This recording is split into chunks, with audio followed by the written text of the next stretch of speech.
Hola, ¿qué tal, lectores de AF Medios? Agradecemos el favor de su atención. Bienvenidos a Noche de Focus.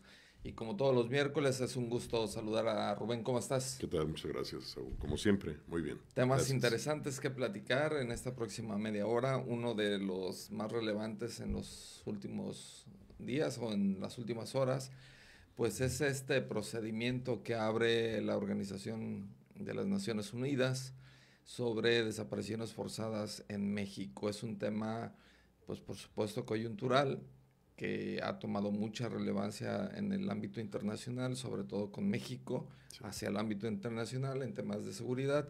Y pues bueno, la ONU ya toma a bien abrir un procedimiento para obtener información sobre desapariciones forzadas en México. Sí, vaya, bueno, es algo delicado porque hasta donde tengo entendido es la primera vez que se abre un procedimiento de este Así tipo es. contra México.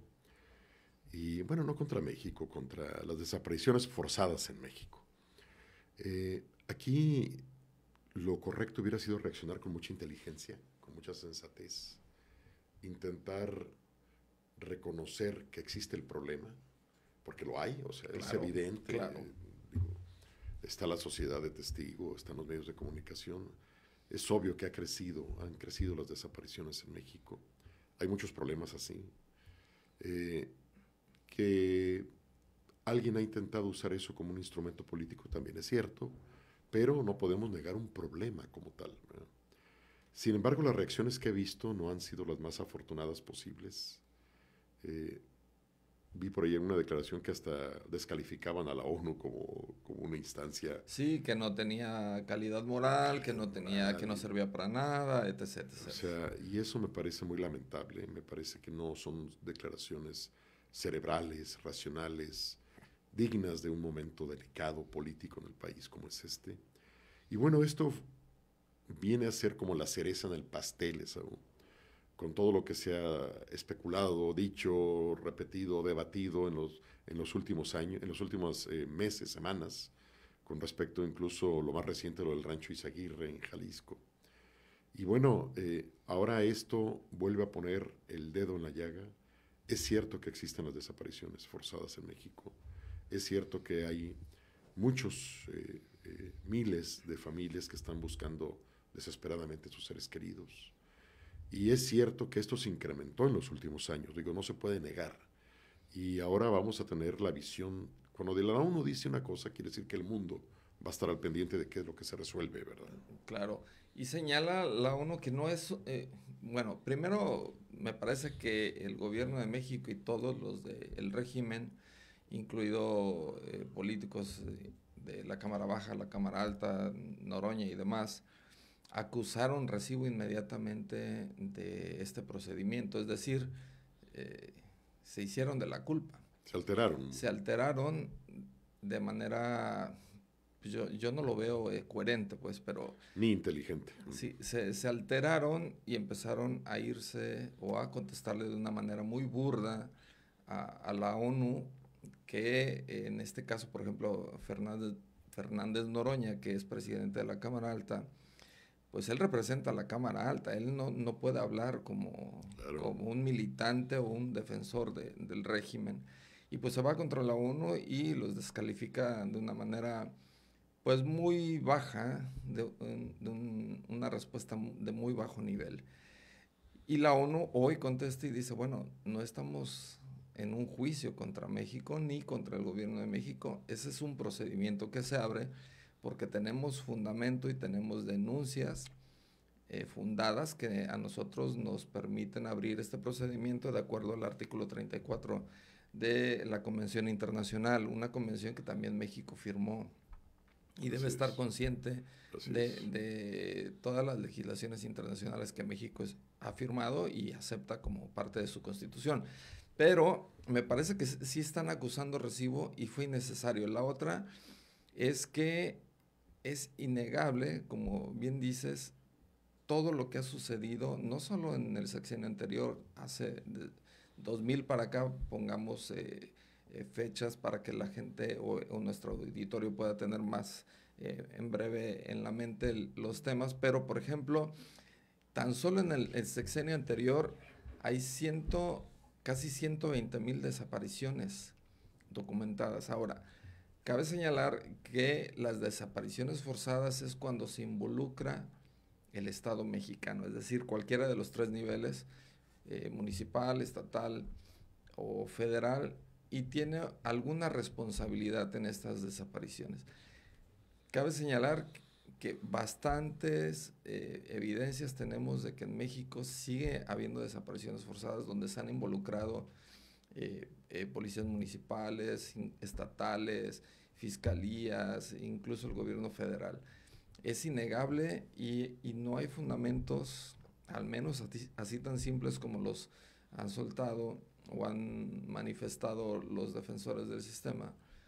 Pues me parece que no hay cómo competir o cómo revertir este procedimiento, ¿no?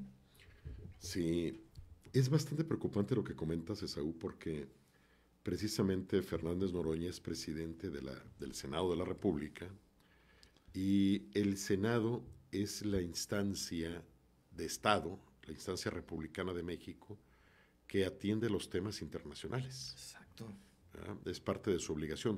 O sea, el Senado representa a las entidades del país dentro del Pacto Federal. Exacto. A diferencia de la Cámara de Diputados, que representa a la población. Y entre ambas cámaras funcionan como el Poder Legislativo. Bien, la Cámara Alta, al representar los intereses de las entidades dentro de la perspectiva republicana, es la responsable de sostener, brindar un sustento a la política internacional del Estado. Sí, o sea, aquí hay una jefatura de Estado en México, que es en este caso la presidenta o presidente, que se encarga de las relaciones internacionales, pero siempre en coordinación con el Senado de la República. El Senado de la República ratifica a los embajadores, etcétera, nombra al canciller, etc. Participa en toda la política internacional, etcétera. Imagínate cómo nos vemos a nivel internacional si el presidente de este órgano legislativo del Senado o de Cámara Alta se vuelve un vociferante, un polemista barato que está descalificando a la ONU.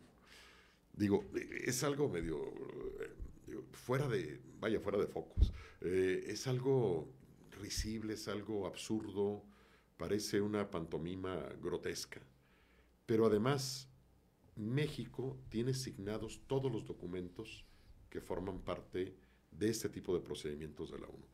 Cuando un país un Estado firma este tipo de acuerdos internacionales, en este caso México, sí, los acuerdos internacionales, además ratificados por el Senado, pasan a formar parte del mismo nivel que la Constitución. Exactamente. Exactamente al mismo nivel. En la pirámide de Kelsen, que es una pirámide jurídica clásica, en la parte superior está la Constitución política, en este caso la Constitución política de los Estados Unidos mexicanos, y todos los acuerdos internacionales firmados por México al mismo nivel. Contra la trata de personas, contra la esclavitud, contra el narcotráfico, lo que tú quieras. Bueno, entonces, el líder del Senado de México, descalificando a la ONU por simplemente dar causa a un procedimiento establecido en su normatividad, una normatividad aceptada por México, digo, me parece algo que no debería haber pasado en este país.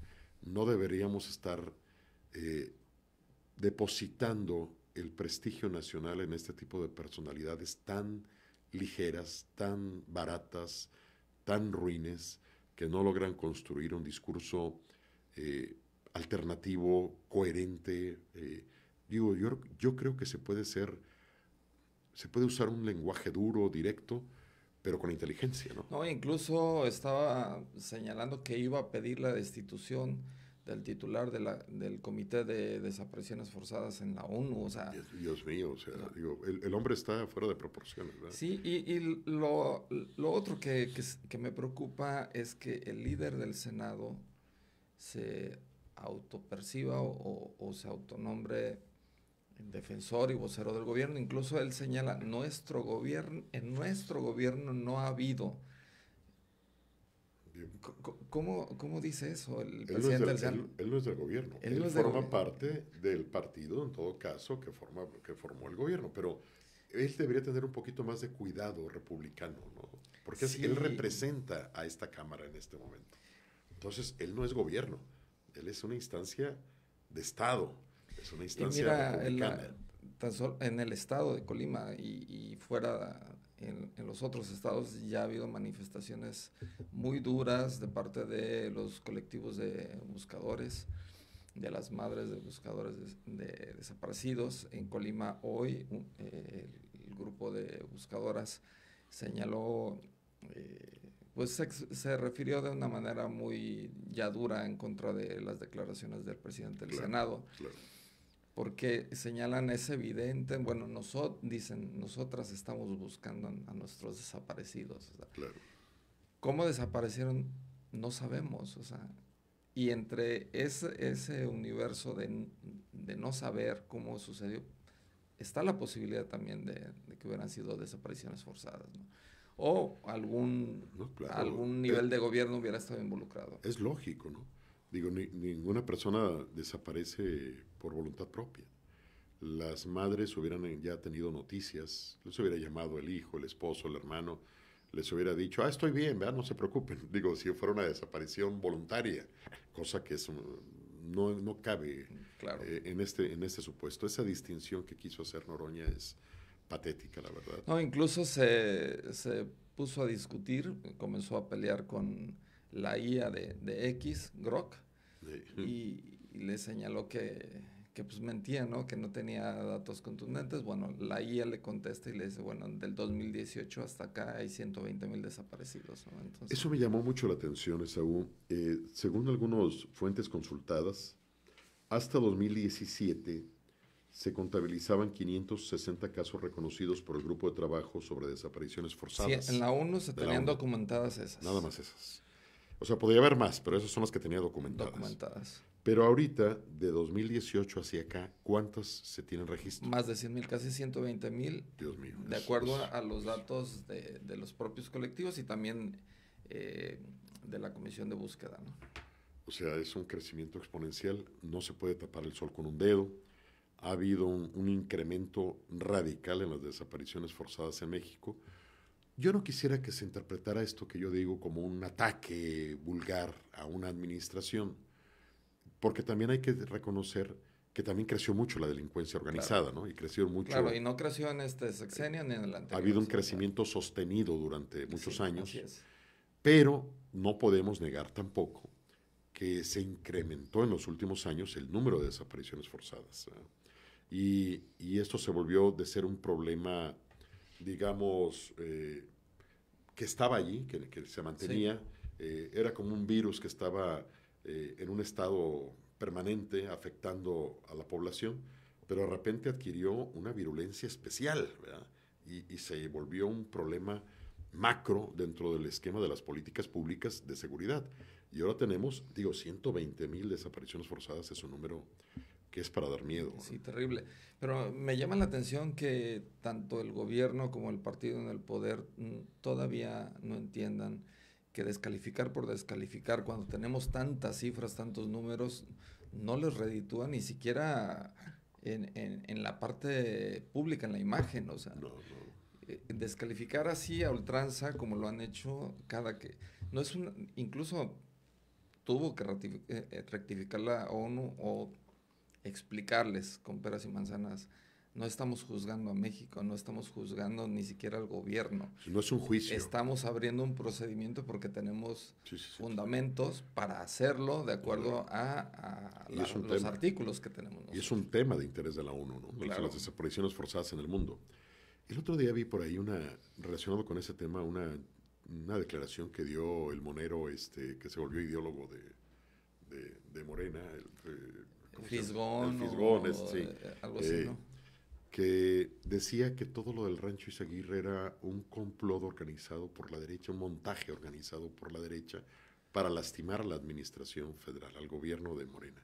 Dijo, eso es un absurdo. Seguir pensando así es negar la realidad, cuando sería tan sencillo reconocer las cosas y decir, a ver, sí, esto está pasando, vamos a luchar, vamos a contribuir. Oigan, que las madres buscadas, pues vamos a trabajar con ellas, vamos a empezar. Vaya, los problemas no se resuelven con declaraciones. ni con descalificaciones. Claro. Se resuelven reconociendo los primeros que existen y trabajando para ellos. Creo que al país le vendría muy bien un poco más de sensatez en este esquema. No todo problema que surge en la sociedad va a ser culpa de la administración actual, ni lo tienen que asumir como un ataque directo a ellos. Creo que los problemas tienen que resolverse, punto. Sí, no, pero el tema, me parece, es las cifras, que es imposible negarlas o mentir. Y la otra es la manera tan mala que ha tomado, bueno, los defensores del gobierno para tratar de desviar la atención, descalificar o salir librados. Mientras más hacen eso, me parece que se hunden más o se enlodan más, ¿no? Es como estar en arenas movedizas y estar pataleando. Es imposible. Estar pataleando. Oye, Rubén, y hoy, bueno, se lleva a cabo la 9ª cumbre de la CELAC, de países de Latinoamérica y el Caribe. Hay, pues prácticamente a nivel internacional se señala los países de izquierda. México finalmente, de América se reunieron y empiezan a hacer un bloque latinoamericano y del Caribe, que no había sucedido, que no había tenido tanta fuerza, y tratan de fortalecer este organismo, ¿no? Sí, bueno, a mí, primer comentario, a mí me da tristeza que México forme parte de esto. Yo creo que México debería llevarse muy bien con estos países, debería ser solidario con ellos, debería mantener una política internacional abierta, sensible con ellos, como siempre se ha hecho, pero no formar parte de un grupo marginal, pues. Vaya, México estaba... Se autosegmentan. Sí, Sí, es como decir, bueno, acá estamos los marginados, me voy a ir con ellos. sí. Y ahí me voy a quedar. No, o sea, solidarízate con ellos, mantén las buenas relaciones, apóyalos, pero no te formes parte de ellos. Digo, a mí me da mucha tristeza que México forme parte de las administraciones actuales que rigen Brasil, Colombia, San Vicente, Bolivia, la Guyana, Cuba y Haití. Digo, es como ubicarnos en el margen de la historia, ¿verdad? Al margen de donde están las grandes discusiones, los grandes debates, las grandes posibilidades para un país, en un escenario internacional tan complicado, donde estamos viendo una reorganización del nuevo orden mundial. Acabo de ver unas declaraciones del primer ministro de Canadá que prácticamente me dejaron helado, porque dice, se acabó el viejo orden, se acabó el orden donde Estados Unidos tenía un liderazgo internacional y sobre todo para nosotros, y ahora estamos en un escenario desconocido. Sí, y dice, la relación que teníamos de cooperación, de crecimiento mutuo, Estados Unidos-Canadá, se acabó. Se acabó. Es triste, dice, pero ni modo, es la realidad. De aceptar las recomendaciones de Estados Unidos se acabaron. Nuestra relación con Estados Unidos terminó. Nadie nos va a decir qué hacer en nuestra propia casa, dice, ¿no? No, a mí me aterraron por todo lo que implica, y lo que implica para México, pues. Y bueno, yo creo que México debe mantener una muy buena relación con todos estos países, son países hermanos, como tú quieras, en la retórica de siempre, bolivariana, pero una cosa es tener la retórica bolivariana y otra cosa es solidarizarte y quedarte en el margen de la historia. Ahorita México no tiene que rechazar otro tipo de vinculaciones y de directrices internacionales que le permitan ir sorteando los desafíos que están ocurriendo ahorita y que van a seguir presentándose en los siguientes años. Y además la CELAC, bueno, ahora en esta cumbre, pues arropan y le dan un espaldarazo al dictador Díaz-Canel de Cuba, ¿no? Hazme el favor. O sea, digo, por favor, ahorita... No hay duda de que es un dictador. No, pues claro, no hay ninguna duda, como no hay ninguna duda de que el presidente de Venezuela también lo es, digo, o sea, desde todos los parámetros de la ciencia política, de todos los miradores del análisis político internacional, bueno, es un dictador, no es una democracia. Claro. Y México no debería solidarizarse en esos aspectos, porque México, bueno, al menos hasta el momento, es una democracia. Si el proyecto es que México deje de ser una democracia, pues qué terrible, porque vamos a perder una gran trayectoria que inicia en el discurso desde el siglo XIX y que estalla después de la Revolución Mexicana con Madero, ¿no? Sí, claro. Entonces, bueno, vamos a ir para atrás en lugar de ir No, para y llama la adelante. atención este intento de fortalecer este grupo de países en medio de una disputa directa y un conflicto directo comercial, político y de seguridad con Estados Unidos, ¿no? En esta cumbre uno de los puntos clave, pues Claudia Sheinbaum propuso una cumbre por el bienestar económico de América Latina con el fin de impulsar integración económica regional basada en la prosperidad compartida y el respeto de las soberanías. Luis Ignacio Lula da Silva de Brasil advirtió sobre las consecuencias de las guerras comerciales y señaló que la región enfrenta uno de los momentos más críticos de su historia. Colombia, Gustavo Petro, que va a ser el próximo presidente de la CELAC, criticó la criminalización de los migrantes y comparó las deportaciones masivas con la esclavitud africana. Cuba, el dictador cubano Miguel Díaz-Canel denunció las deportaciones hacia Guantánamo y el uso de una megacárcel en El Salvador para retener a migrantes. Bueno, pues es un discurso que siempre ha estado presente en la historia latinoamericana. Que sabíamos que iban a ir por esa línea, ¿no? Y creo que es un discurso en el que México debería tener una posición modesta, está bien, lo reconocemos, son nuestros amigos, pero México debería tener otro discurso y debería distanciarse de personajes como Díaz-Canel y ese tipo de personajes que en realidad van hacia atrás de la historia, ¿no? Van hacia atrás de los procesos históricos y que tarde o temprano pues van a ser superados por la misma historia, ¿no? Sí, la historia los va a juzgar siempre. Decía Fidel Castro, la historia me absolverá. Bueno, pues creo que la historia no lo está absolviendo mucho en estos momentos. Fue una frase que no envejeció bien. No. Y bueno, y aquí lo tenemos los resultados. No, y los resultados lo están juzgando. O sea, cómo está Cuba. Y en el ámbito local, político local, pues vaya regaño que le dio esta semana la presidenta Claudia Sheinbaum a la senadora Andrea Chávez, quien fue en los últimos días muy criticada por sus políticas y sus acciones para tratar de pues revitalizar su imagen, lanzar su imagen política de cara al 2027 y usando pues temas de salud, caravanas de salud, camiones de salud, ambulancias de salud, todas con su imagen. En la mañanera le preguntan a la presidenta qué opinión tiene de estas acciones que está realizando la senadora Andrea Chávez y pues dice, bueno, voy a mandar una carta a Morena para que nadie se anticipe. Ya hay un reconocimiento en la Constitución del no nepotismo, pues también tiene que haber una mesura en este tipo de acciones. No podemos ser lo que decimos que no vamos a hacer. Y literalmente fue un regaño abierto a esta senadora. Ella ya recula y dice, bueno, le voy a quitar la imagen, aunque los pitufos azules no les parezca. Bueno, la que lo regañó es la presidenta. O sea, no sé si a ella le está diciendo pitufo, ¿no? Dios mío, sí. No, a mí me dio miedo cuando vi esas declaraciones de esta senadora Andrea Chávez.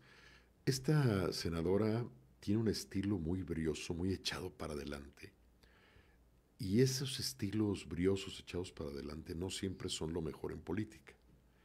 Cuando hicieron la denuncia de toda esta campaña tan cara que estaba realizando. De millones. Sí. Tocando un tema sensible que es el de la salud, pero aprovechándolo electoralmente para su beneficio, de una forma anticipada, cometió muchísimos errores en ese afán de echarse para adelante, yo no me rindo, y terminó aceptando por sus propias declaraciones que estaba cometiendo actos ilegales. Claro. O sea, ella misma lo dijo. Y me llama la atención, es abogada y no entiende que está violando la ley electoral. Lo está violando terriblemente y además dijo que eran donativos del sector y eso está prohibido, o sea, no, eso no puede ser. O sea, para procesos electorales tiene que haber reglas muy claras para ese tipo de procesos. Y bueno, todo esto se enredó porque el que le hace estos donativos o estos apoyos en especie, que son muy caros, de millones, es un famoso empresario ligado a gobiernos de Morena en entidades Sí, del que ha país. obtenido licitaciones y Por contratos millones y millones. con Adán Augusto, Especialmente. Y ella ha estado muy ligada, a él. para bien o para mal, a Adán Augusto. Han circulado muchas versiones que en lo personal pues creo que se pasaron de tono. Son versiones que descalifican a la mujer como tal, que yo no les daría ningún crédito. Pero de alguna forma ella se inscribe en la dinámica de poder de Adán Augusto y ella lo apoyó mucho durante su campaña por la candidatura Sí, claro. de Morena, es parte de su equipo. Y bueno, esto lo triangula de una forma muy desfavorable a Adán Augusto en este proceso. Y a mí me da la impresión también, Esaú, especulando un poco, que aquí la presidenta quiso ya poner un poquito de orden en algo que estaba desfasándose totalmente. Y lo estaba desfasando esta senadora de una forma poco meditada, arrastrando a su partido a un incómodo debate nacional, ¿verdad? Que si le seguía o si le sigue, de todos modos, bueno, ya hay una denuncia en el supuesto de que quiera postularse en el 2027 a la gobernatura de su estado, pues le iban a sacar esta Claro, situación y era inhabilitación, ¿eh? claro. Esa es una. Y la otra, que me parece que la presidenta también ya dio un manotazo en la mesa dentro de su partido, después de varios desaires que le habían hecho en varias propuestas, por ejemplo, lo del nepotismo político, que se lo pasaron hasta el 2027 cuando ella quería que ya se aprobara. Entre otras Así es. situaciones, me parece que ya está dando un manotazo y lo veo bien, poniendo orden en su partido, ¿no? Sí, fíjate que no había yo meditado sobre eso, pero tienes mucha razón. Eh, ella quizás ahorita, eh, creo que cuando menos es lo que políticamente podemos interpretar. Adán Augusto había estado actuando fuera de la órbita del poder y de las líneas de Sí, trabajo de Claudia Sheinbaum. se mandaba solo, ¿no? Se mandaba solo, ¿no? Y ahorita, de alguna forma, la presidenta está diciendo, a ver, no. O sea, aparte de que haces lo que quieres, aparte de que te sales de mis directrices de tipo político, aparte de que te sientes que eres una figura autónoma, aparte, a tu equipo político lo estás aventando con apoyos de recursos ilegales y con el nombre de Morena a una campaña anticipada. Entonces digo, esto ya no. Y entonces, bueno, la presidenta creo que, digo, a mí me daría terror que una presidenta me dijera a mí una cosa así, ¿no? O sea, O sea, es una independientemente de que no, descalificación. en términos políticos, sea tu partido o no, No, una no, llamada no, no, no, no, de no. atención de manera pública de un presidente, de un gobernador, No, y está diciendo, esto no es de acuerdo con la ética que hemos y construido más que para es de su Morena. partido, ¿no? No es la ética de Morena o no es el propósito ético de Morena llegar al poder por el poder. Entonces, bueno, pues ahí está, ¿no? Todavía hoy en un debate en Radio Fórmula, creo que estaba con Azucena Uresti, creo que estaban en un debate hoy, y Ah, sí, le pegaron durísimo. sí, y le dicen, bueno, es que no nos cabe que no entiendas que estás violando la ley, o sea, Sí, sí, y sí. Andrea Chávez le decía, ¿cuál ley? Decían, bueno, o sea, Bueno, ya más no podemos decir, ¿no? no, no. Entonces, Digo, es increíble, ignorar la ley no implica que tú puedas violarla, ¿verdad? O claro, sea, es un principio jurídico. Tú tienes que acatar la ley aunque tú no la conozcas. pero además es una tónica que en los estados, en los municipios y a nivel federal, algunos miembros de Morena han usado, ¿no? Esa prepotencia, no me va a pasar nada, yo puedo hacer lo que quiera, Así no me es. importa si, es más, ni conocen muchos la ley y no les importa, o sea, No me vengas con que la ley es la ley, ¿no? O sea, sí, que es el mantra que sí se ha usado. es el mantra del sexenio pasado, ¿no? Así es.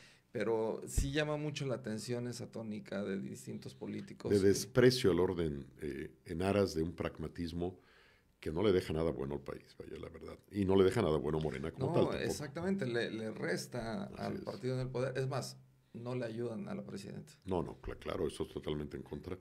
Y bueno, me parece muy bien que haya dado este manotazo. Creo que debe dar muchos más para Sí, que esto comience a reorganizarse de mejor manera. y a ver cómo reacciona, ¿no? Yo vi unas declaraciones ahorita de la senadora, la verdad muy malas. O sea, diciendo que está de acuerdo con esto, pero a la vez echándose para adelante otra vez. Prepotente, soberbia, Sí, sobrada. digo, hay que ser, yo entiendo que a veces, Hemos visto muchas veces sí, esta claro, situación. me dan siempre ese tipo de políticos o de políticas que van muy echados para adelante, se me figuran como un automóvil que va a toda velocidad y que en cualquier momento se va a estrellar. Se va a estrellar. En cualquier momento. Claro. Y no le falta mucho a esta senadora para eso. Claro. Ya está, ahí está a puntito. Sí, claro. Oye, entre una de las cosas que en lo local que llama la atención, bueno, es que lo veo bastante alentador, es que colectivos de búsqueda de Colima van a ir a la Ciudad de México. Mañana parece que van a ser atendidos por Gobernación. Hay reclamos muy duros y directos de parte de los colectivos, no solo de Colima, sino del país.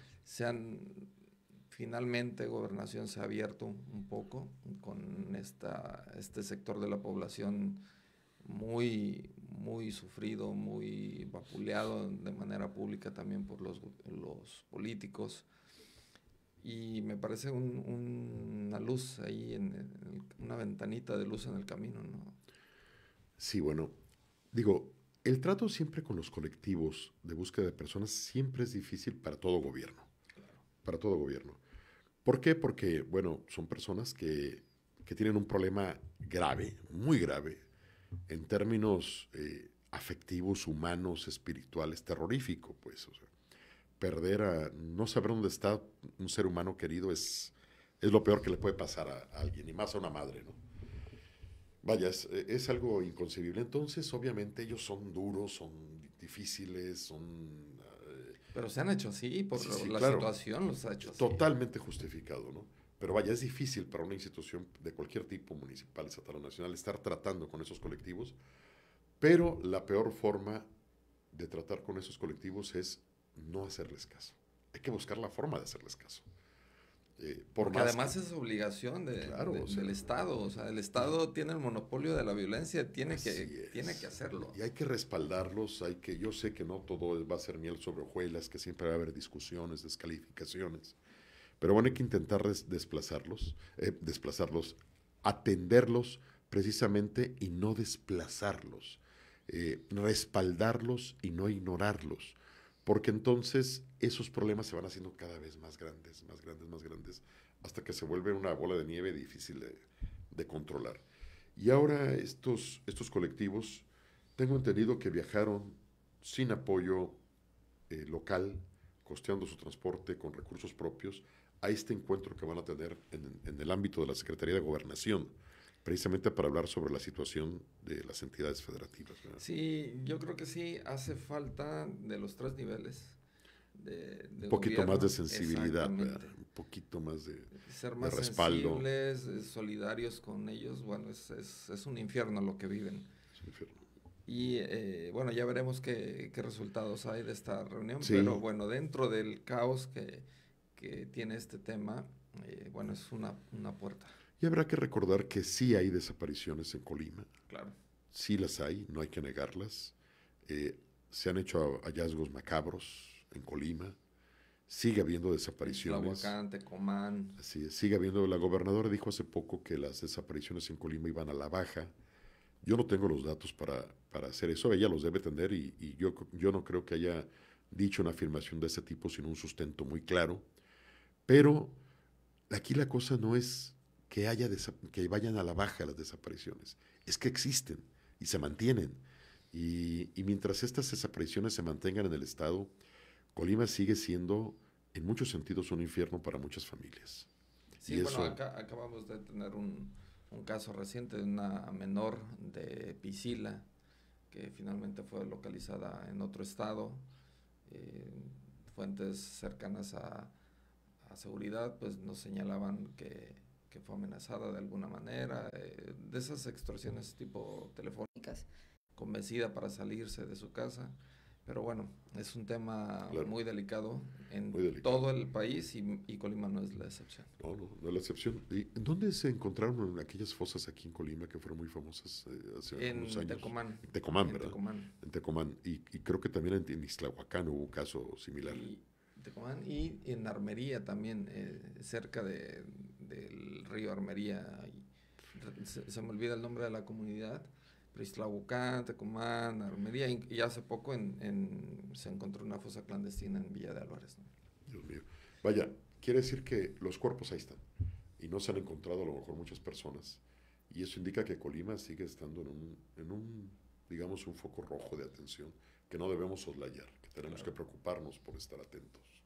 Pues te agradezco mucho esta plática, Muchas Rubén. gracias. Agradecemos mucho el favor de su atención en esta noche de Focus, que nos haya acompañado por espacio de 35 minutos y por supuesto que nos vemos el próximo miércoles para analizar más temas, platicar del entorno internacional, nacional y por supuesto local. Muy buenas noches.